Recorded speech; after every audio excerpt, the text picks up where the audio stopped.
अस्सलामुअलैकुम dear students. आज हम क्लास थर्ड फोर्थ और फिफ्थ के अंदर सब्जेक्ट इंग्लिश, इसके अंदर हम आज देखेंगे ए और एन के इस्तेमाल, जिसे हम लोग आर्टिकल्स बोलते हैं इंग्लिश में, है ना।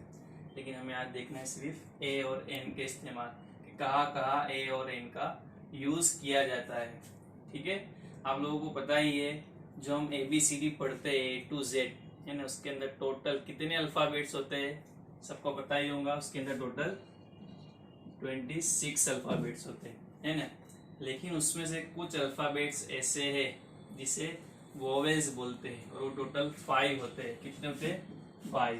ठीक है, और वो 5 वोवेल्स कौन से है वो मैं आपको आज बताता हूँ। ठीक है, देखिए यहाँ पे ये रहे vowels A, E, I, O और U।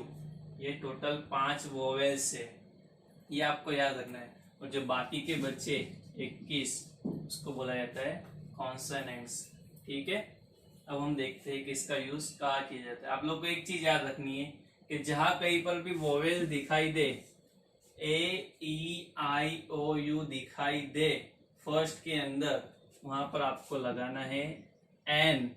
और जहां पर आपको ये पांचों अक्षर, ये पांचों अल्फाबेट नहीं दिखाई दे, वहां पे आपको लगाना है ए।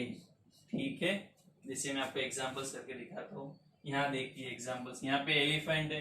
एलिफेंट में क्या दिख रहा है? पहला जो अल्फाबेट है वो ई है ना, वोवेल्स है। ठीक है, तो यहाँ पर क्या लगेगा? एन लगेगा। ठीक है, अब यहाँ पर देखते हैं दूसरा, बॉल है तो बी। बी तो वोवेल्स नहीं है। ठीक है, अब वोवेल्स नहीं है तो क्या लगाएंगे हम? यहाँ पे ए लगाएंगे। बहुत ही सिंपल है। बाजू में देखो कैट है, कैट में पहला अल्फाबेट क्या है? सी है। जब सी है तो ये वोवेल्स तो है ही नहीं। ठीक है, तो यहाँ पर भी हम क्या लगाएंगे? ए लगा देंगे। अब यहाँ पे देखते हैं ये क्या है? एंड। ओके, अब यहाँ पे एंड के अंदर पहला जो अल्फाबेट है वो क्या है? ए है। ठीक है, अब मैंने आपको बताया है कि 5 वोवेल्स है, उसमें से अगर एक भी अगर पहले आता है तो हम क्या लगाएंगे? उसके साथ एन लगा देंगे। ठीक है, यहाँ पे एन लग गया।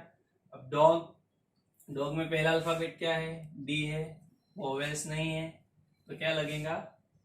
ए लगेगा। ठीक है, ऑरेंज, ऑरेंज में पहला अल्फाबेट क्या है?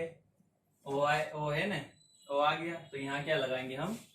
एन लगाएंगे। ठीक है, अब इसी तरह से आपको ये बाकी के जो एग्जाम्पल्स है, बाकी की जो एक्सरसाइज है, ये आपको खुद से करना है। ये मैंने आपको बता दिया ऊपर एग्जाम्पल, ठीक है, करके।